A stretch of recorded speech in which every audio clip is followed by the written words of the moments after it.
சூனாப்பானா கூரை கடை அப்படின்ற ஒரு கடைக்கு வந்திருக்கோம் கைஸ். சென்னையோட ஸ்ட்ரீட் ஃபுட் வைப் கிட்ட வந்து சூப்பரான ஃபுட்லாம் இருந்தது. நைசோறு இருக்கு, பொங்கல் இருக்கு, பிச்சு போட்ட கோழி இருக்கு, கறி தோசை இருக்கு. இதுதான் கைஸ் அவங்களோட அந்த பிச்சு போட்ட முட்டை கறி. செம்ம சாப்பிட்டு என் கை எதுக்கு ஆடுதுன்னா சுடுது.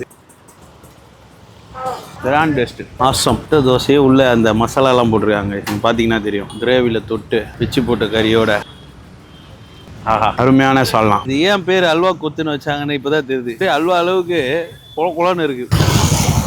புரோட்டாவா இது? நெய் சோறும் பிரான் தொக்கும் வேற மாதிரி இருப்பாப்புல. நெய் சோறில் அப்படியே அந்த சால்னாவோட போட்டு பெரட்டி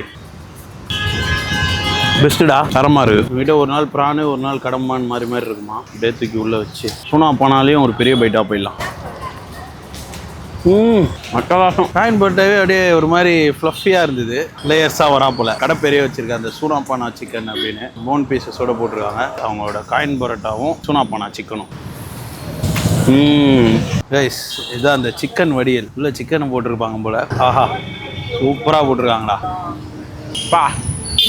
சரியான டேஸ்ட் சிக்கன் வடியல். Must try guys.